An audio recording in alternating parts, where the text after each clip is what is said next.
Hello, everyone, and welcome back to the Red Sea podcast. Welcome back to a solo show. It's been a minute, and welcome back to a Monday recap, a series which I attempted to really start. When was it?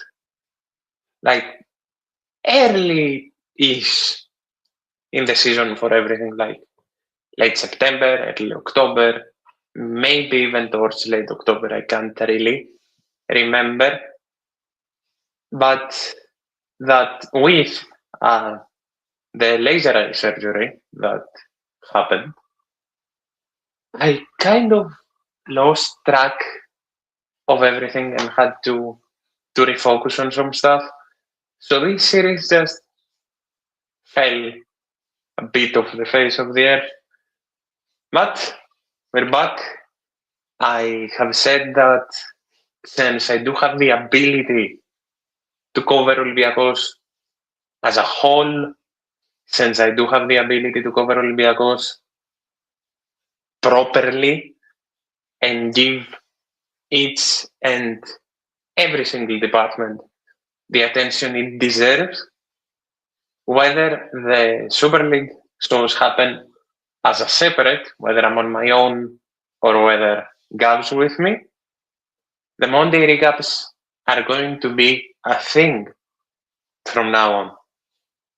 They're not dependent on the football shows. They're going to be a thing in general. And I am going to do my best, even though I have been properly covering the Arastechni on socials, I'm going to try and do my best to follow up important games, whether that will be derbies, finals, or everything in between. I'll do my best to, if not follow them up with a live show, record something and post it the next morning. I am going to try and do something like match reactions for them. Do let me know in the comments, of course, if you actually like the idea. But my main focus is covering Olympiacos as a whole. And I want to do that through every platform. I want to do that properly. And I want to do that as fast and as best as possible in the most consistent way possible. So yeah, this is hopefully, as we also approach the 2-year anniversary of RSP, which is crazy. There's a lot planned for this week in general. I have a lot of announcements on the ready to be posted, but I still have to figure out one or two things in regards to what we'll do on March 10th, which is also coincidentally for those of you that haven't been around for the 2 years, for those of you that are on the newer side, RSP got established on the club's anniversary, March 10th. So it's a bit of a double celebration here. You'll see. Last year we did a giveaway. I don't know if we can do the same again, but that's on the cards. So definitely look out for an announcement in the coming days, as is with my personal favorite series, RSC is coming back.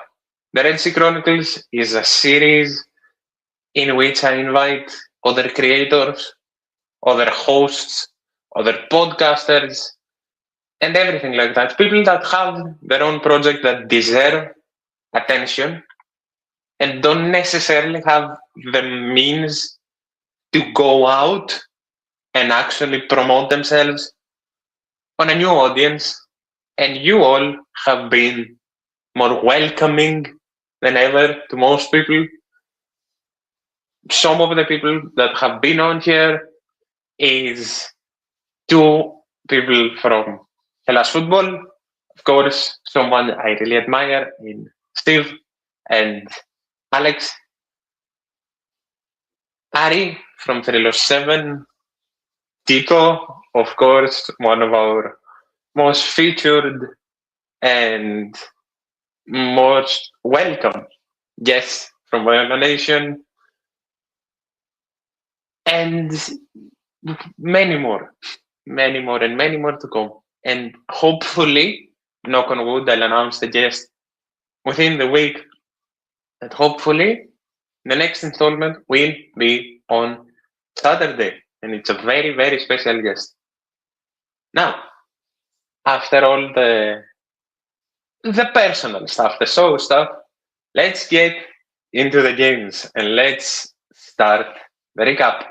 And let's start it in a way where only Olympiacos can start it. Another trophy. Trophy 3, 4, 1. And this time it's where we're the kings at. It's on water polo. And it is against Pana.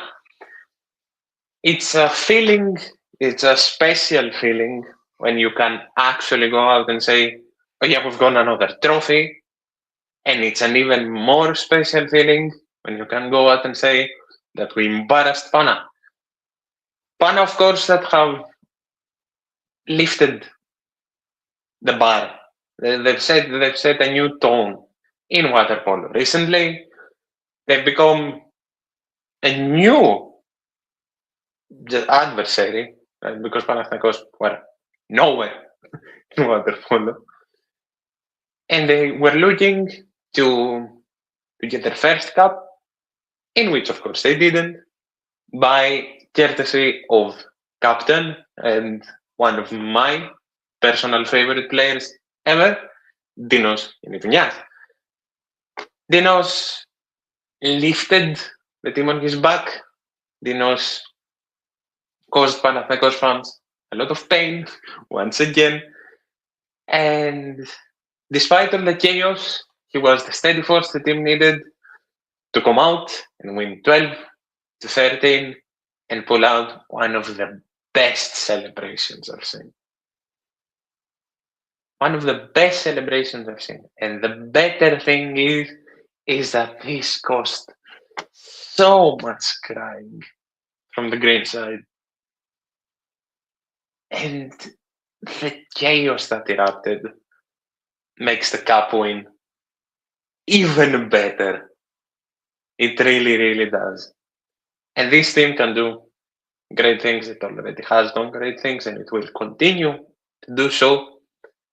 And they deserve our support because they could very, very well be one of the teams this year that will bring home another European trophy and add to the glory of this organization because it truly is glory. The best way to describe it truly is glory. And speaking of a team that is playing gloriously right now, speaking of a team that could very well bring in a European trophy, and that, of course, is our handball team. 50 goals against Kilkis and 47 against Panathinaikos. Those have been the last two games of this team, the last two wins of this team against Kilkis. For those of you that didn't see, a goal was scored every 45 seconds of game clock, which even if you don't really find yourself familiar with handball, a goal every 45 seconds of game clock shows enough. And as a response to one of my full-time posts said, specifically to that one, the win against Kilkis, this team is terrifying. This team is absolutely terrifying. And the scariest thing about the type of handball that this team is playing is that they're at 70, maybe 80%. Once this team gets to 100%, with, of course, the very, very important European game coming up, a lot of things can happen. A lot of major things can happen from this team. And honestly, we can do some stuff that history owes us, if that makes sense. History really does owe us in this sport. Because last time, if you'll remember, it was one crossbar that cost us a European trophy. One bloody crossbar. This time it really feels that it won't be that way. Of course, the team has had some major additions, like Kuhn, for example, that elevated it to levels above which it already was, don't get me wrong. But it's mind-blowing what this team can really do. It's really mind-blowing what this team can do. And I can't wait as we get closer and closer. And speaking of getting closer and closer, even scarily close to playoffs, major wins, massive wins. Massive wins in both VolleyLeagues, men and women. The women keeping themselves second behind Panathinaikos after beating PAOK 1-3 cleanly away. And the men getting a must win, in my opinion. Many people really treated this game as unimportant. This late in the season, I don't really feel like any games are unimportant. Especially when you're facing a team that beat PAOK clean. Even if PAOK rotated, because we lost to Milonas, it's still a team that smacked PAOK. And with the clean win against Ofi, 3-1, we're staying third as things stand with one more game to go. We will be facing Milonas in a series, and I've stood by this for those of you that have been following me on socials. I've stood by this, that Milonas doesn't beat Olympiacos in a series, even when we were rock bottom, like right after Gardini. I don't think Milonas beats us in a series, and I think that's the best case scenario. But for that to happen, we need to go. I'm pretty sure it's away at Thessaloniki and beat PAOK. Because if we don't, then stuff, of course, is complicated. But again, you can come out and counter argue that Olympiacos shouldn't fear anyone in a series. But we need to go out and send a message and beat PAOK either way. Like, not even looking at the standings, we need to beat PAOK either way to send a message, to gain momentum, and to prove to everyone that we're still right here. Because Olympiacos, even the worst of Olympiacos teams, will never be ruled out from any trophy. And that's simply a matter of fact. I don't think anyone can actually stand and disagree with me on that. Now, perfect segue. As I said, there is no Olympiacos team that will ever be ruled out from a title, and Olympiacos and titles will always go together, just like Olympiacos and glory will.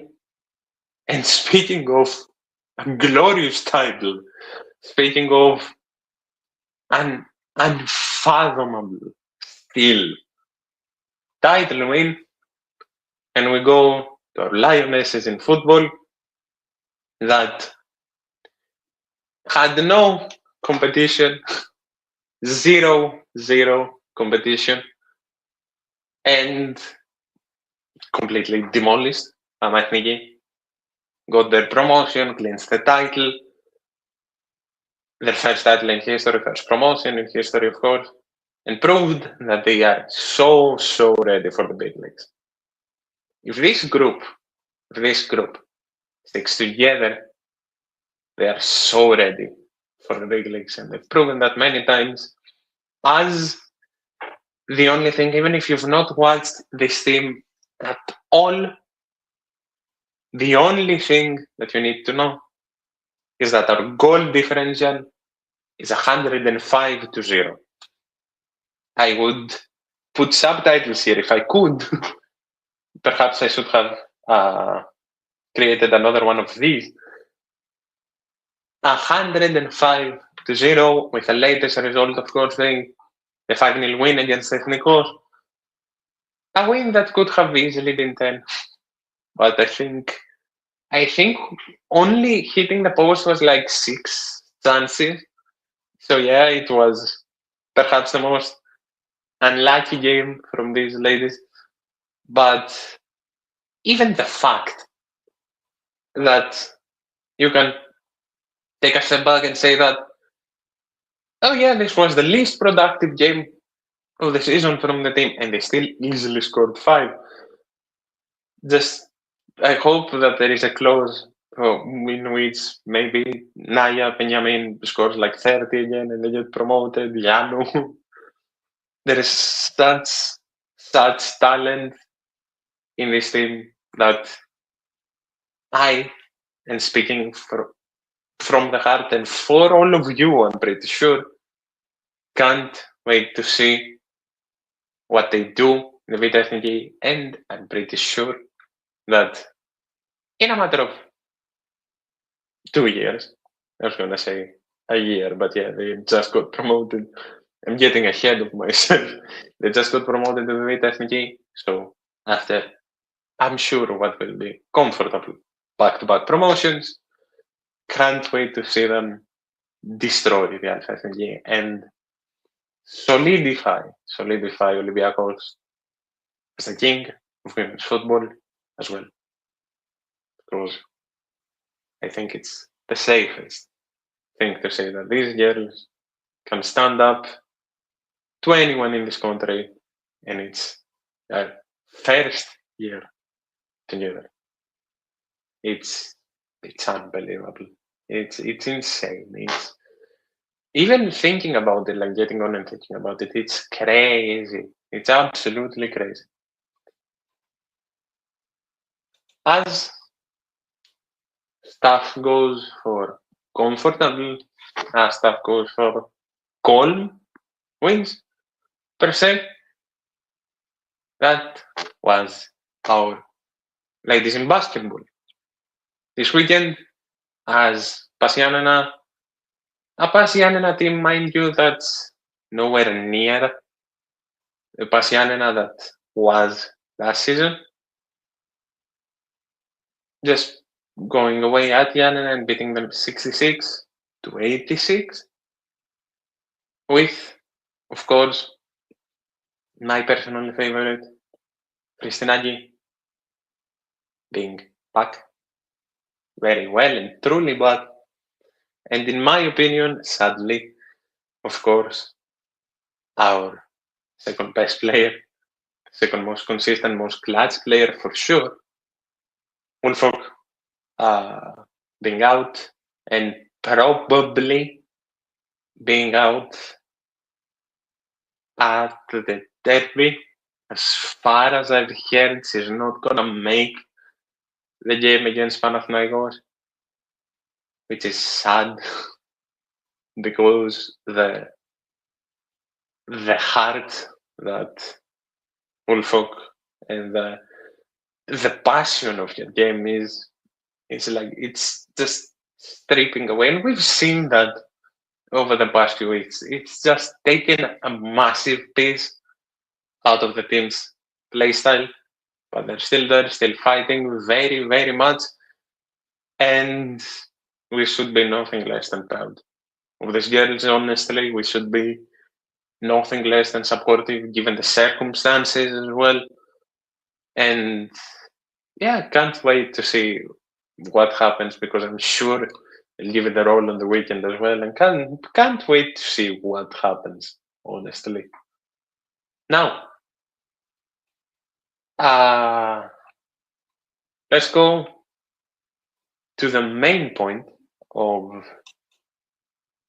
the show, as always, and that's going to be the Super League game. I mentioned to our under-19s who came back with a brace from the, I think talented is an understatement, but I mentioned to them who came back from a brace,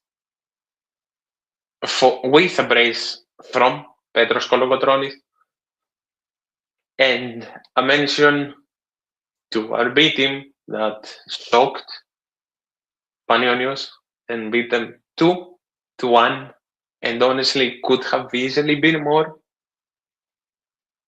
Just two great, very Olympiacos-like wins, and transitioning to a win in Ceres for the men as well. A chaotic win that had the biggest message of, and the biggest title of, Ayub is back, right? Our killer is back. And what a perfect day for him to be back, because his brace was needed, more than needed, of course. 10-minute brace, 60th minute and 70th minute for Ayub, with Zelson, of course, picking up an assist, but we'll get to Zelson in a minute. And it wasn't just a much needed +3, it was a necessity, because that +3 put us right back on top. Right back on top. And deservingly so. Because, of course, I've told this to you all, I've told this through socials, I've told this with Gav. I was never worried about the psych team. We're talking about a Nike that's inconsistent, and it's cost them. Earlier than expected, but it's cost them. And we're talking about a Nike that couldn't beat us in our worst state of the season, when they supposedly were at their best. I've always said that PAOK is the team that worries me, if anyone, this season, and that's sadly been proven. But made a statement, I slipped up, and we're right back on top. And next weekend is gonna be probably half the league. But yeah, El Capi's back. Zelson was incredible, but there is quite a few general points to make about the game, especially given that this game was a tale of two halves. I said this on socials as well. The team usually has the problem that it can't really create any chances. That wasn't the problem yesterday. In the first half, we had 15 total shots. 15 of them. And Tinalini made 7 saves. 7. I get that, yeah, okay. Some of them were right on him. But some of the saves that man made in the first half, especially given, fact check me on that, I think he was the worst keeper in the first half of the Super League. I mean, yeah, no doubt, given how bad Olympiacos are. Were, at least. But the saves this man made, good. We had 21 shots in total. Tinalini made 8 saves in the end. Jolagis had to make 1. Well, Jolagis had to make more, but we'll get to that. And in the first half, we looked not necessarily harmless, because we didn't look harmless. We had chance after chance after chance after chance, especially Zelson. But it was that problem again. Zelson in the first half looked desperately alone. He really did.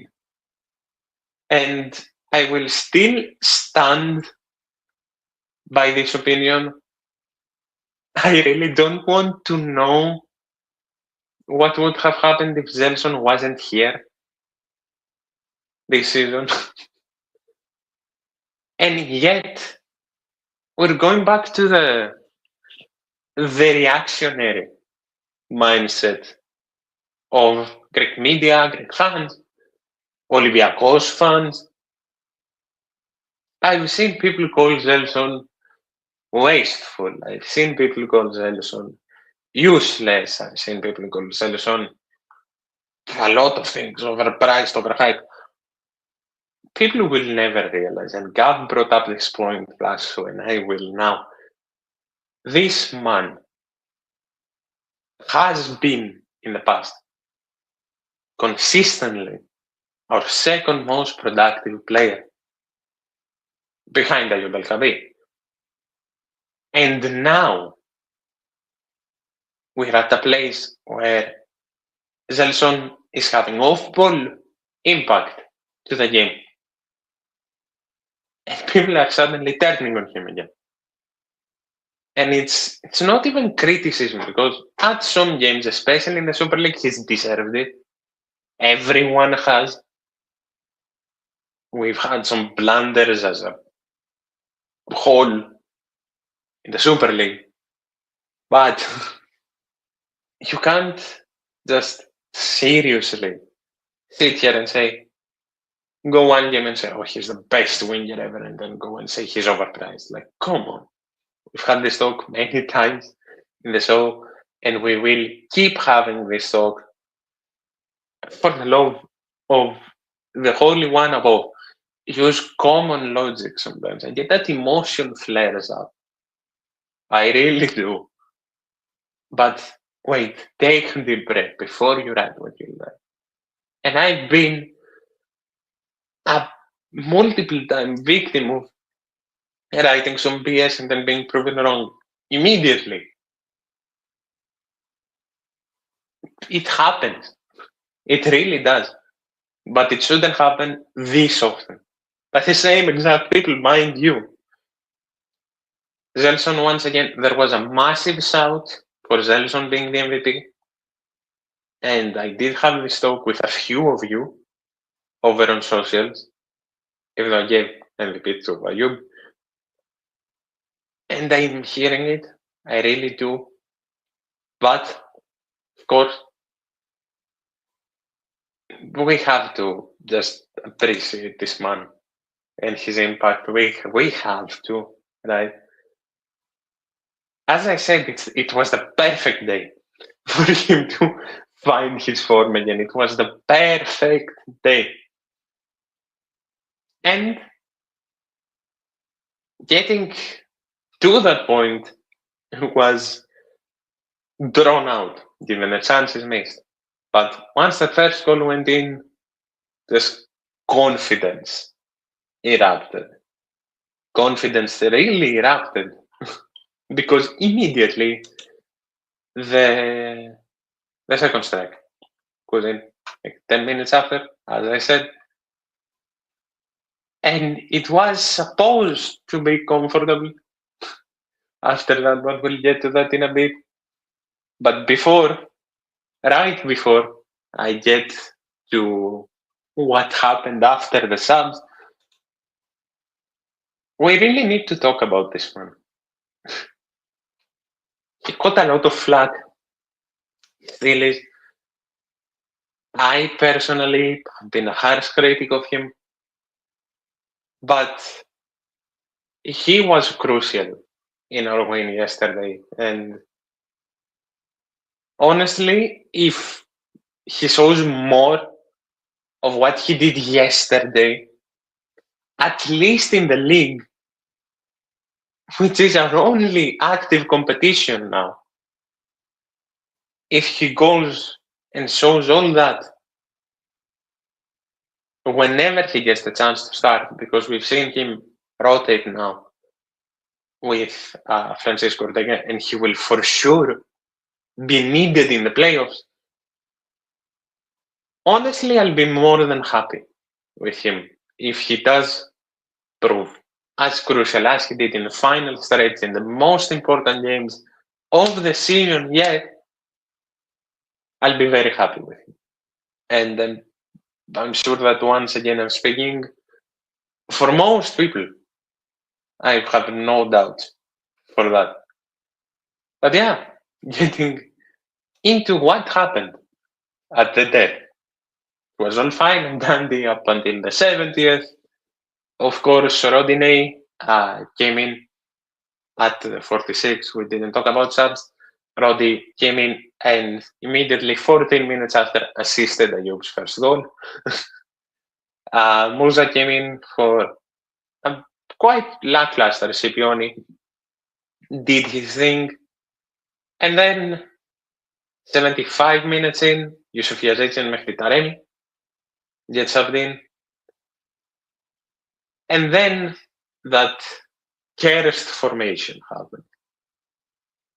The moment we flip over to that 4-4-2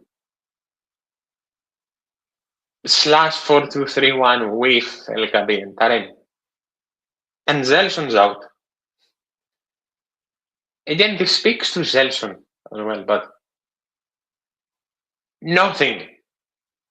0 chances from the 75th minute onwards. 0 chances.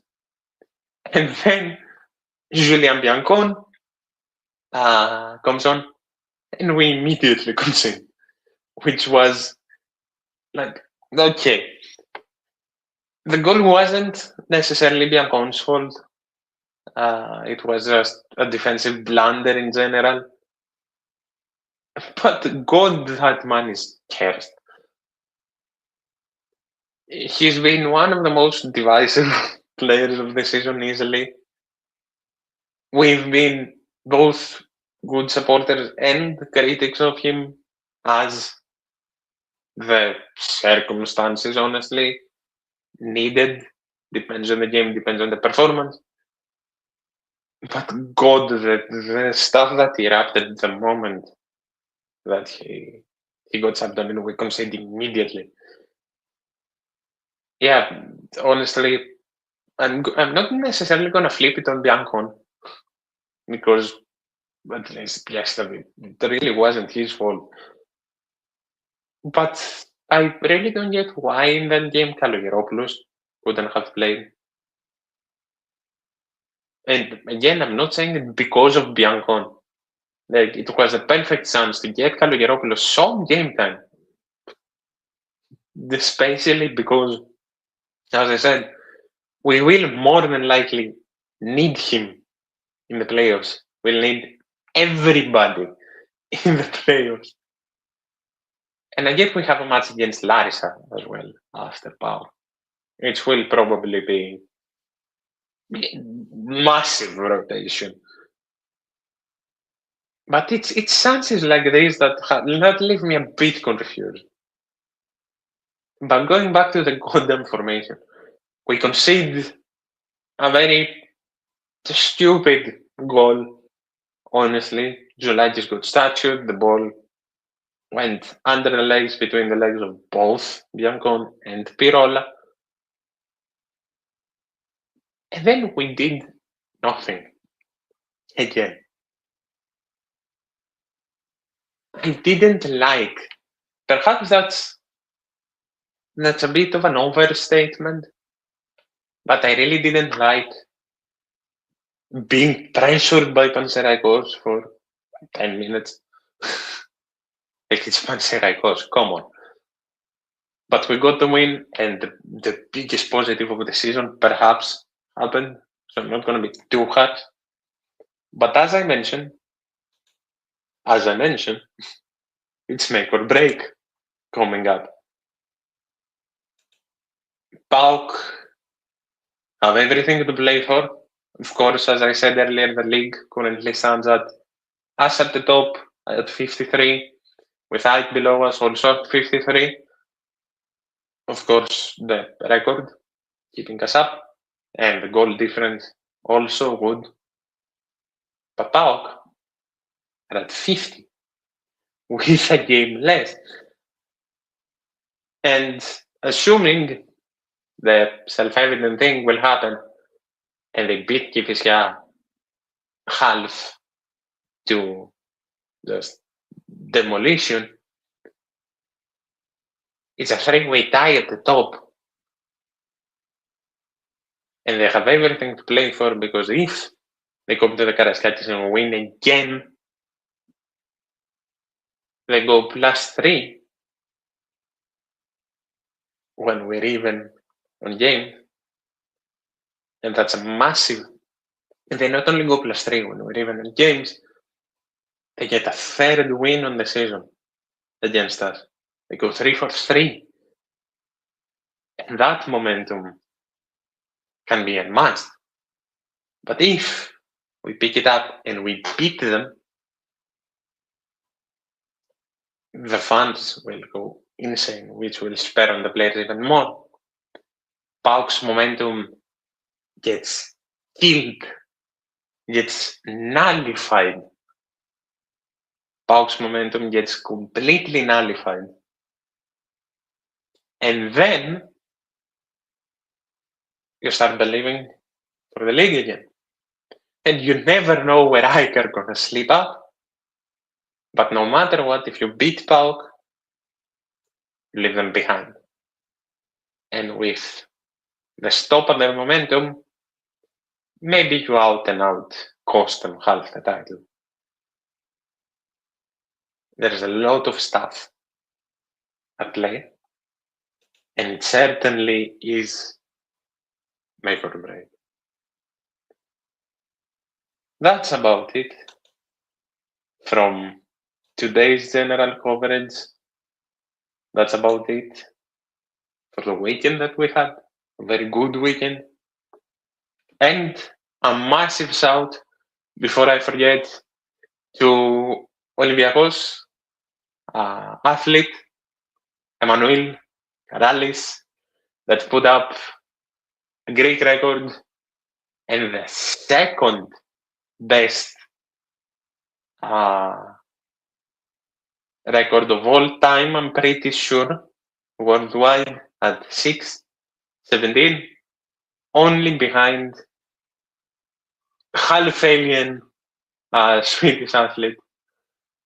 I'm pretty sure. Let me actually Google the man's name. I forgot how to pronounce it. Let me actually do that. But yeah, what's there to say about Manolo? Honestly, getting better and better, having fought off so many Duplantis, Armand Duplantis. Thank God I found that. But yeah, having thought of so many demons to get to where he is and get better and better, and the day is coming where he's beating Blunt and getting that, maybe even picking up that world record. But yeah, a weekend of Olympiacos pride and the return installment Monday recaps ahead of a big week. As I said, Red Sea Chronicles are going to be back on Saturday, 10th of March. Something special that I still need to figure out some final details for our 2 years of RSP. Stay safe, everyone. Stay busy. And with how stuff's going in the world, try and enjoy the little things. That's my out message for today. A lot of Olympiacos greatness coming up. And better things for this show as well. As we overcome more obstacles, we'll be right here, no matter what.